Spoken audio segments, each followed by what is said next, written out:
ওরে বেলাল, তুমি বেলালের কণ্ঠের ধ্বনি, কণ্ঠের আওয়াজ কতদিন হয়ে যায় শুনি না। প্রিয় মুসলমান ভাইরা আমার, বন্ধুগণ আমার, বেলাল তো এমন আজান দিতেন যেই আজান গিয়ে আল্লাহর আরশে আজিম পর্যন্ত পৌঁছাই যেত। কিন্তু বেলাল ছিল দেখতে একেবারে কালো, চেহারা টাকচার সুন্দর না, গঠন প্রণালী সুন্দর না। আমাদের সমাজে দেখবেন, যদি মানুষ দেখতে কুৎসিত হয়, এই মানুষের সমাজের কেউ ভালোবাসে? ভালোবাসে? আর সুন্দর যদি সে একেবারে খারাপও হয়, তারপরে মানুষ তারে ভালোবাসে, ঠিক কিনা? হ্যাঁ, বিশেষ করে মহিলা যদি সুন্দর হয়, দুনিয়ার খারাপ হয়, যদি নর্তকী হয়, এরপরেও সমাজের মানুষ ওই সুন্দরী নর্তকীর লাগি পাগল, ঠিক কিনা? ঠিক কিনা বলেন? পাগল যাই হয়তো বাদ দিলাম, পাগল এমনি আর কেউ এমনি এমনি পাগল হয় ব্যাপার লাগে। যদি কই বেটিরে বিয়া করিল, আসসালামু আলাইকুম, বিয়া করা যাইত না, তবে এমনি ফিটিস ফাটাস করা যাইব, ঠিক না? ঠিক না? কথা হইন আসেনি না নাই?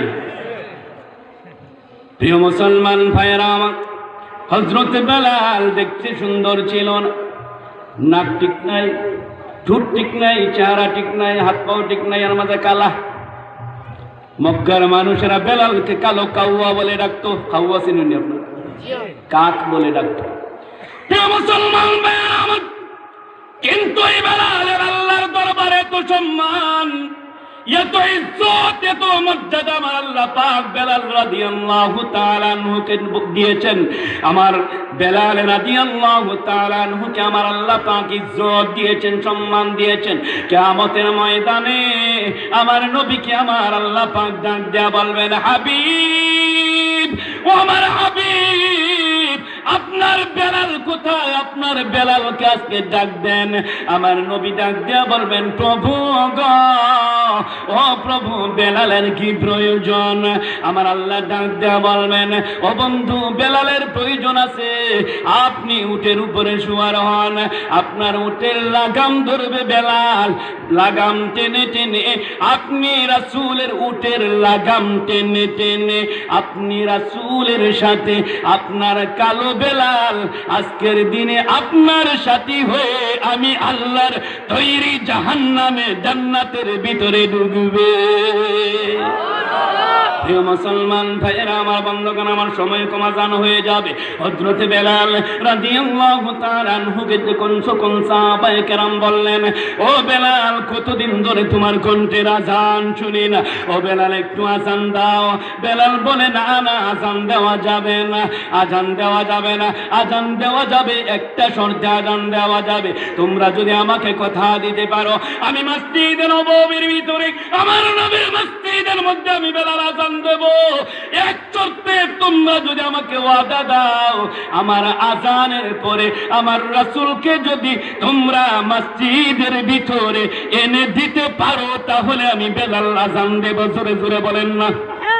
তোমরা যদি আমার আজানের পরে আমার রাসূলকে মসজিদের মধ্যে এনে দিতে পারো, তাহলে আমি বেলাল আজাদ দেব, না ইলা না।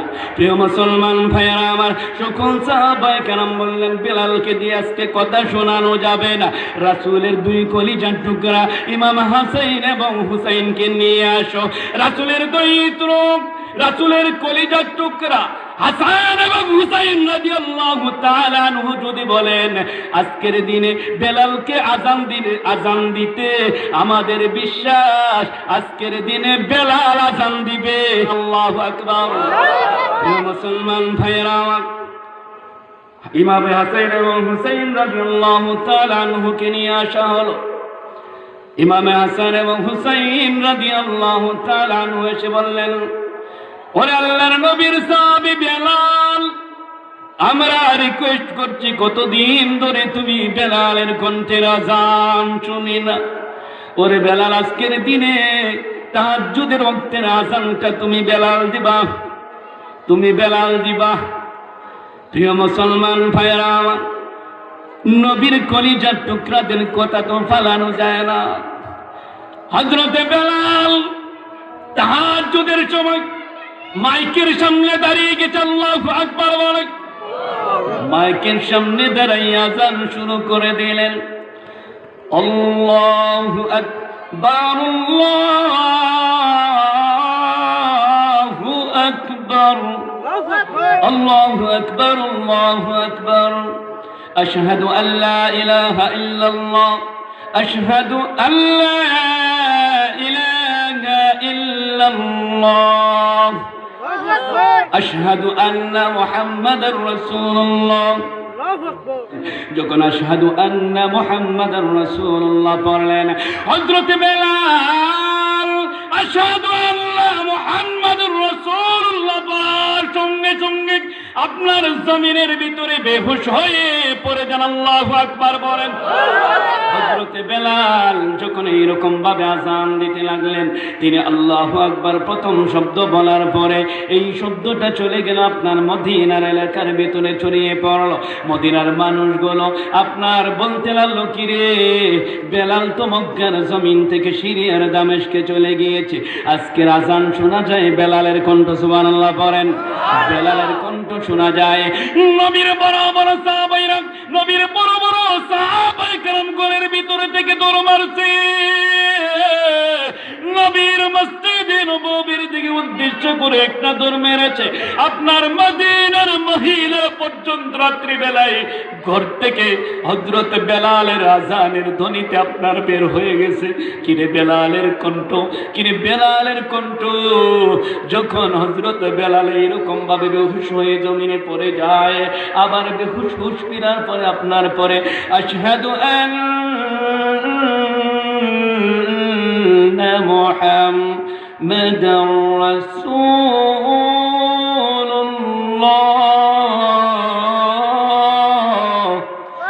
হযরত বেলাল রাদিয়াল্লাহু তাআলা আনহু আশহাদু আন্না মুহাম্মাদুর রাসূলুল্লাহ বাক্য শুনে মদিনার ভিতরে কান্নার রোল পড়ে গেছে। আল্লাহর নবীর ওফাতের পরে, আল্লাহর নবীর ইন্তেকালের পরে হযরত বেলাল রাদিয়াল্লাহু তাআলা আনহু যেই দিন মসজিদে নববীর ভিতরে আপনার তাহাজ্জুদের জামাতের জন্য সাহাবায়ে কেরাম এবং ইমাম হাসান এবং হুসাইন রাদিয়াল্লাহু তাআলা আনহুর রিকোয়েস্টে যখন আযান দিয়েছিলেন, এইরকম কান্না গোটা মদিনার ভিতরে শুরু হয়েছে। যেই রকম কান্না আল্লাহর নবীর ওফাতের পরে আর কোনোদিন মদিনায় এত কান্নার রোল দেখা যায় নাই। মুসলমান ভাইরা আমার, বন্ধুগণ আমার নবী সেই জন্য বলেছেন, লা ইউমিনু আহাদুকুম হাত্তা আকুনা হাব্বা ইলাইহি মিন ওয়ালিদিহি ওয়া ওয়ালাদিহি ওয়ান নাসি আজমাইন। ওরে পৃথিবীর মানুষ, লা ইউমিনু, ততক্ষণ পর্যন্ত তুমি এক নম্বরের ঈমানদার হতে পারবা না। জোরে বলেন, কয় নম্বরের? হতে পারবা থার্ড ক্লাস নাম্বারের। থার্ড ক্লাস নাম্বারের ঈমানদার হয়ে জান্নাতে যাওয়াটা টাফ ব্যাপার, কঠিন হয়ে যাবে। সময় কম না হলে একটা বিষয় বুঝাতাম। প্রিয় মুসলমান ভাইয়েরা আমার, আল্লাহর নবী বলেছেন, লা ইউমিনু, ততক্ষণ পর্যন্ত তুমি মুমিন হতে পারবা না, ততক্ষণ পর্যন্ত তুমি এক নম্বরের ঈমানদার হতে পারবা না।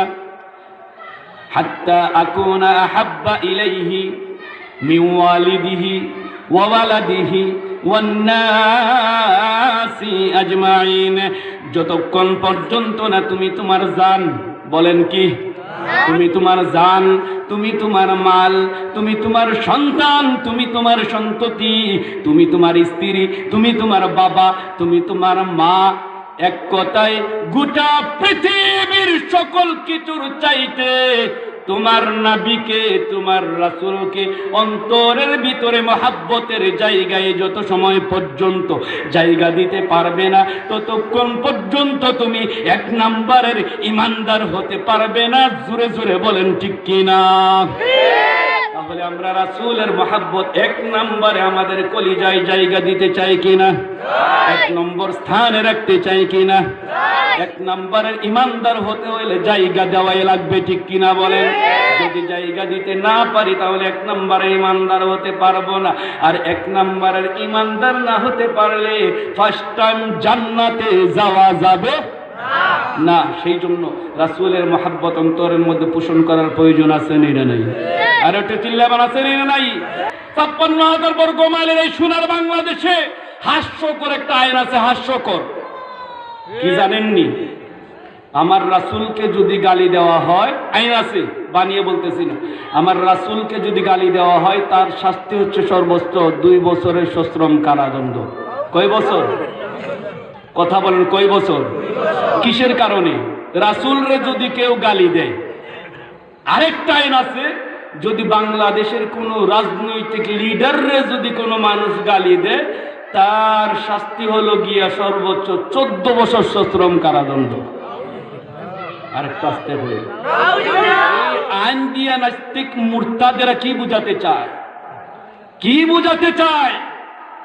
আজকে হত্যার আলেম ওলামায়ে কেরাম জেলের ভিতরে। জেল হচ্ছে চোর বদমাশ লুচ্চাদের জন্য, চিল্লায় বলা ঠিক কিনা? হাজার হাজার কোটি টাকা দেশের লুটপাট করে বিদেশে পাচার করছে। আপনার এই যে কিছুদিন আগে করোনা আসছিল, হাই রে হাই, তেলের ঢেরি দেখা যায় এমপির খাটের নিচে, বক্স পালঙ্গের নিচে, ঠিক কিনা? আছে না নাই? চুরের খনিতে দেশ ভরে গেছে। এই চুরগুলো মুক্ত মনে ওপেনলি আপনার শহরের অলিতে গলিতে ঘুরিয়ে বেড়াচ্ছে, ঠিক কিনা? বুক ফুলিয়ে। কিন্তু হকের স্লোগান দ্বারা দিচ্ছে আল্লাহর উলুহিয়তের মূল মন্ত্র এই পৃথিবীর জমিনে যারা বাস্তবায়ন করতে চায় তাদেরকে আজকে জেলে ঢুকানো হয়েছে, ঠিক কিনা? আমি সরকার মানি যদি সরকার আল্লাহরে মানে, আমি রাষ্ট্রপতি মানি যদি রাষ্ট্রপতি আল্লাহরে মানে। ওই রাষ্ট্রপতি আমি মানি না যে রাষ্ট্রপতি কোরআন মানে না, হাদিস মানে না, আল্লাহ মানে না, ঠিক কিনা বলেন?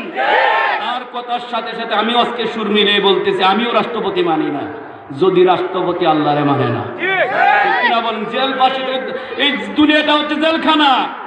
আরে বাবা ভাই, সিংহের মতো শিয়ালের মতো হাজার বছর বেঁচে থেকে কোনো লাভ নাই। সিংহের মতো 1 মিনিটও বাঁচতে পারলে হাজারো লাভ, চিল্লায় বলো ঠিক কিনা? কি বলতেছিলাম? যদি কোনো রাজনৈতিক লিডারকে গালি দেওয়া হয় 14 বছর, আমার রাসূলকে গালি দিলে 2 বছর। এতে কি বোঝা যায় যে এই জাতিপাতি সাথী লিডার আছে, এই লিডারগুলোর চাইতে আমার রাসূলের মান মর্যাদা কম। এইটা এই আইনে বোঝা যায়, ঠিক না? ঠিক না?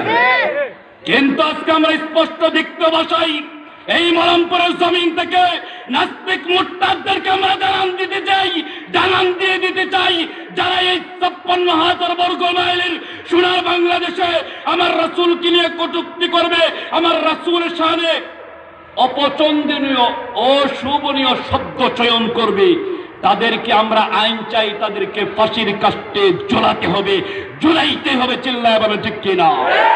যদি এই আইন আপনারা করতে ব্যর্থ হন তাহলে আমরা জানান দিয়ে দিচ্ছি আজকের এই মাহফিল থেকে 16 কোটির এই মুসলমানের দেশে গুস্তাখ রাসূলদেরকে 16 কোটি মানুষ জুতা পিটা করে জাহান্নামে পাঠিয়ে দেবে, চিল্লায় বলেন ঠিক কিনা? আল্লাহ পাক সে আলিম হোক জালিম হোক যেই হোক তাকে জুতা পিটা কইরা মৃত্যুদণ্ড দিয়ে জাহান্নামে পাঠাই দিব। রাজি আছেন না নাই? রাসূলের আদাওয়াতের ক্ষেত্রে রাসূলের সাথে দুশমনের সাথে কোনো আপোষ নাই। আল্লাহ পাক আমাদেরকে হুব্বে রাসূল অন্তরের ভিতরে পোষণ করার, লালন করার তৌফিক দান করেন, চিল্লায় বলেন আমিন। ওয়া আখিরু দাওয়ানা আলহামদুলিল্লাহি রাব্বিল আলামিন। আল্লাহুম্মা আমিন। আলহামদুলিল্লাহি রাব্বিল আলামিন ওয়াল আকিবাতু লিল মুত্তাকিন ওয়াসসালাতু ওয়াসসালামু আলা সাইয়্যিদিল আমবিয়া'i ওয়াল মুরসালিন ওয়া আলা আলিহি ওয়া আসহাবিহি আজমাইন।